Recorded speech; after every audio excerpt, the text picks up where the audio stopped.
Welcome to code with Navya YouTube channel.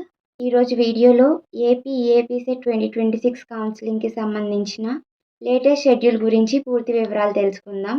అయితే వీడియోని చివరి వరకు చూడండి. ముందుగా మొత్తం షెడ్యూల్ ఒకసారి చూద్దాం. జూలై 20 నుంచి 29 వరకు రిజిస్ట్రేషన్ మరియు ఫీ పేమెంట్ ప్రాసెస్ జరుగుతుంది. జూలై 22 నుండి 31 వరకు సర్టిఫికేట్స్ అప్లోడ్ చేసుకోవాలి. జూలై 25 నుండి 31 వరకు వెబ్ ఆప్షన్స్ పెట్టుకోవాలి. ఆగస్ట్ 6న సీట్ అలాట్మెంట్ వస్తుంది. ఆగస్ట్ 7 నుంచి 13 వరకు సెల్ఫ్ రిపోర్టింగ్ చేసుకోవాలి. ఆగస్ట్ 10 నుంచి క్లాసెస్ స్టార్ట్ అవుతాయి. అయితే ముందుగా ఫస్ట్ స్టెప్ రిజిస్ట్రేషన్ మరియు ఫీ పేమెంట్ ఎలా చేయాలో చూద్దాం. ఈ ప్రాసెస్ జూలై 20 నుండి జూలై 29 వరకు ఉంటుంది. ఈ సమయంలో అధికారిక వెబ్సైట్లో లాగిన్ అయ్యి రిజిస్ట్రేషన్ పూర్తి చేసుకోవాలి. అలాగే కౌన్సిలింగ్ ఫీజును ఆన్లైన్లోనే చెల్లించాలి. ఇప్పుడు కాదులే తర్వాత చేద్దామని నెగ్లెక్ట్ చేయకుండా చివరి వరకు వెయిట్ చేయకుండా వీలైనంత త్వరగా పూర్తి చేయడం మంచిది. తర్వాత సర్టిఫికేట్ అప్లోడ్ ఉంటుంది. ఈ ప్రాసెస్ జూలై 22 నుండి జూలై 31 వరకు జరుగుతుంది. ఈ సమయంలో కావాల్సిన రిక్వైర్డ్ సర్టిఫికేట్స్ అన్ని అప్లోడ్ చేయాల్సి ఉంటుంది. కలర్ సర్టిఫికేట్స్ కరెక్ట్గా స్కాన్ చేసి అప్లోడ్ చేయాలి. లేదంటే వెరిఫికేషన్ ఫెయిల్ అయ్యే ఛాన్సెస్ కూడా ఉంటాయి. కావాల్సిన సర్టిఫికేట్స్ వచ్చేసరికి ఏంటంటే hall ticket, rank card, 10th marks memo, intermediate marks memo, study certificates 6th నుంచి 12th క్లాస్ వరకు ఏమేమి అయితే స్టడీ సర్టిఫికేట్స్ ఉన్నాయో అవన్నీ, ఇంకా ఇన్కమ్ సర్టిఫికేట్ ఎవరికైతే ఇన్కమ్ బిలో 2 lakhs అయితే ఉందో వాళ్ళకు ఖచ్చితంగా ఇన్కమ్ సర్టిఫికేట్ రెడీగా పెట్టుకోవాలి. And caste certificate SC, ST, BC వాళ్ళు, రిలేటెడ్ క్యాస్ట్ వాళ్ళు క్యాస్ట్ సర్టిఫికేట్ రెడీ చేసి పెట్టుకోండి. ఈ ఇయర్లో పబ్లిష్ చేసిన క్యాస్ట్ సర్టిఫికేట్ అయితే రెడీ చేసి పెట్టుకోండి. డాక్యుమెంట్స్ స్పష్టంగా కనిపించేలా అప్లోడ్ చేయడం చాలా ముఖ్యం. ఇది మా అందరూ గుర్తుపెట్టుకోవాలి. ఇంకా తర్వాత వెబ్ ఆప్షన్స్ ఎంట్రీ ప్రారంభం అవుతుంది. ఇది జూలై 25 నుండి జూలై 31 వరకు జరుగుతుంది. మీకు నచ్చిన కాలేజీలో బ్రాంచ్లో ఎంపిక చేసుకోవచ్చు. ఎక్కువ కాలేజీలను ఎంపిక చేయడం మంచిది. అలాగే గత సంవత్సరం కట్ ఆఫ్లు చూసుకొని ఆప్షన్స్ ఇవ్వండి. ఈ వెబ్ ఆప్షన్స్ పెట్టేటప్పుడు చాలామంది చాలా మిస్టేక్స్ చేస్తూ ఉంటారు. నేను ఒక 5 మిస్టేక్స్ అయితే మీకు చెప్పాలనుకుంటున్నాను. ఈ 5 మిస్టేక్స్ అవాయిడ్ చేయడానికి ట్రై చేయండి. ఫస్ట్ మిస్టేక్ వచ్చేసరికి ఏంటంటే వెబ్ ఆప్షన్స్ పెట్టుకోవడానికి స్టార్ట్ అయిన రోజే ఆప్షన్స్ అని పెట్టేసుకుంటారు. ఆప్షన్స్ అని పెట్టేసుకొని సరైన కరెక్ట్ డెసిషన్ లేకుండా, సరైన ఆర్డర్లో పెట్టుకోకుండా, సరైన కరెక్ట్ ఆర్డర్లో బ్రాంచెస్ పెట్టుకోకుండా, కాలేజెస్ పెట్టుకోకుండా ఫ్రీజ్ చేసేస్తారు. వన్స్ ఫ్రీజ్ చేసేసారంటే కనుక ఇంకా మళ్ళీ మనం ఆప్షన్స్ అనేది చేంజ్ చేసుకోవడం జరగదు. సో ఆలోచించి చేయండి. ఒకవేళ మీరు ఫ్రీజ్ చేయకపోయినా పర్లేదు, లాస్ట్ డే అయిపోయాక అది ఆటోమేటిక్గా ఫ్రీజ్ అయిపోతుంది. ఈ విషయం గుర్తుపెట్టుకోండి. అలాగే వెబ్ ఆప్షన్స్ అప్పుడు చూసుకుందాంలే, ఏం కాలేజెస్ ఉన్నాయి, ఏం బ్రాంచెస్ ఉన్నాయి అనుకోకుండా ముందుగానే ఒక లిస్ట్ ప్రిపేర్ చేసుకుంటే మీకు ఏ డ్రీమ్ కాలేజెస్ ఉన్నాయో, ఏం టార్గెటెడ్ కాలేజెస్ ఉన్నాయో అవన్నీ బ్రాంచెస్ ప్రకారం లిస్ట్ చేసుకొని ప్రిపేర్ చేసుకొని దాని ప్రకారం పెట్టుకుంటే మంచిది. అది second one. And third one వచ్చేసరికి ఏంటంటే నాకు మంచి ర్యాంకే వచ్చింది కదా, నేను ఎక్కువ కాలేజీలు ఏం పెట్టుకోని అవసరం లేదు, ఒక 5 కాలేజెస్ పెట్టుకుంటే సరిపోద్ది, ఇప్పుడు ఒక 10 కాలేజెస్ చాలు, నాకు ముందు కాలేజెసే వచ్చేస్తాయి అనే కాన్ఫిడెన్స్తో కాకుండా ఎంత ర్యాంక్ వచ్చినప్పటికీ ఎక్కువ కాలేజెస్ పెట్టుకుని ఉండడం మంచిది. ఇఫ్ ఎనీ కేస్ మనకి ఆ కాలేజ్ అనేది అలాట్ అవ్వకపోతే కనుక ఇంకా మనకి ఆ ఫస్ట్ రౌండ్లో సీట్ అనేది కాలేజ్ అలాట్మెంట్ అనేది జరగదు. So more number of colleges పెట్టుకోవడం ప్రిఫరబుల్.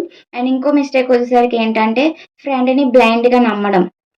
నా ఫ్రెండ్ ఈ కాలేజ్లో జాయిన్ అవుతుందంట, ఈ బ్రాంచ్ అంట, సో నేను అక్కడే జాయిన్ అవుతాను, నేను ఎన్ని సంవత్సరాలు నా ఫ్రెండ్తో కలిసి ఉన్నాను, ఇప్పుడు కూడా ఇలాగే ఉండాలి, అలా బ్లైండ్గా నమ్మడం మంచిది కాదు. మీకున్న ర్యాంక్ని బట్టి, మీకున్న క్యాస్ట్ని బట్టి, అదే మీకున్న కేటగిరీని బట్టి, రిజర్వేషన్ బట్టి మీకు కాలేజ్ అనేది అలాట్ అవుతుంది. నా ఫ్రెండ్ అదే చేస్తుంది కదా, నేను అదే చేస్తానన్న బ్లైండ్గా ఎవరు ఫాలో అవద్దు. మీకు ఏదైతే ఇంట్రెస్ట్ ఉందో ఆ బ్రాంచెస్ చూస్ చేసుకోవడానికి ట్రై చేయండి. అండ్ ఇంకోటి వచ్చేసరికి ఏంటంటే కాలేజ్ నేమ్.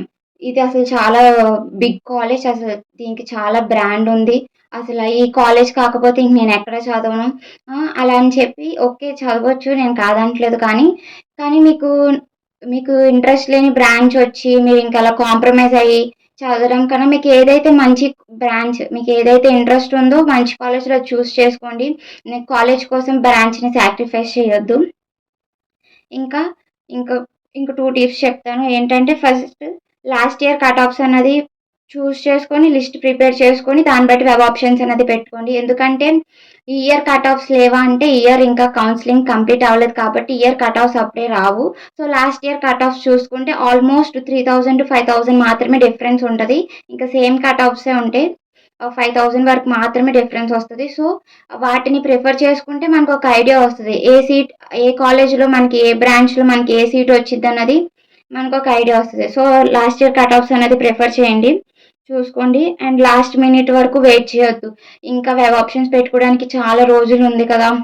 ఇంకా చాలా రోజుల తర్వాత లాస్ట్ డే పెట్టుకుందాంలే, ఆ రోజు క్రియేట్ చేద్దాంలే, ఆ రోజు వెబ్ ఆప్షన్స్ పెట్టుకొని ఫ్రీజ్ చేద్దాంలే అని అలా లేట్ చేయకుండా ముందు నుంచే వెబ్ ఆప్షన్స్ పెట్టుకోవడం మంచిది. ఇంకా వెబ్ ఆప్షన్స్ కంప్లీట్ అయిపోయిన తర్వాత ఆగస్ట్ 6న సీట్ అలాట్మెంట్ అనేది విడుదలవుతుంది. సో ఆ రోజు మనకి ఎక్కడ కాలేజ్‌లో సీట్ వచ్చిందని తెలిసిపోతది. సో ఆగస్ట్ 6న వాళ్ళు రిలీజ్ చేస్తారని చెప్పారు కాబట్టి మోస్ట్‌లీ వాళ్ళు ఈవినింగ్, ఆఫ్టర్‌నూన్, ఒక్కోసారి నైట్ కూడా రిలీజ్ చేసే ఛాన్సెస్ ఉంటాయి. ఒకవేళ ఆ రోజు మీకు వెబ్‌సైట్ ఓపెన్ అవ్వకపోయినా ఎవరు డిస్కరేజ్ అవ్వద్దు. ఏ కొంచెం హెవీ ట్రాఫిక్ వల్ల సైట్ ఒక్కోసారి పనిచేయదు.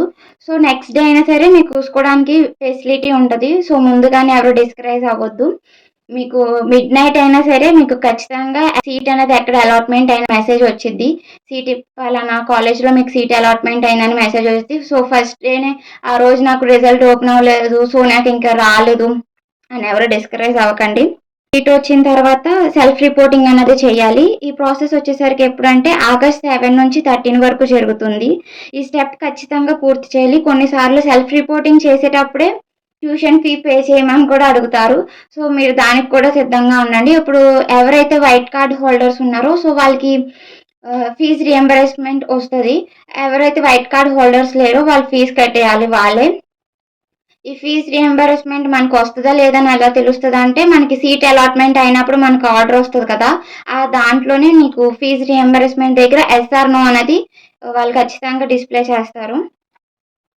ఈ సెల్ఫ్ రిపోర్టింగ్ అనే ప్రాసెస్‌ని మాత్రం ఎవరు స్కిప్ చేయొద్దు. మీరు నెగ్లెక్ట్ చేశారంటే కొన్ని సందర్భాల్లో సీట్ కూడా కంప్లీట్‌గా క్యాన్సిల్ అయ్యే ఛాన్సెస్ చాలా ఎక్కువుంటాయి.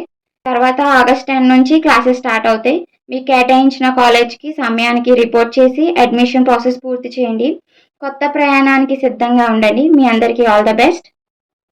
ఈ వీడియో మీకు ఉపయోగపడితే ఒక లైక్ చేయండి. ఈ సమాచారం మీ ఫ్రెండ్స్‌తో కూడా షేర్ చేయండి. ఇలాంటి మరిన్ని అప్డేట్స్ కోసం కోడ్ విత్ నవ్య యూట్యూబ్ ఛానల్‌ని సబ్స్క్రైబ్ చేసుకోండి. Thank you.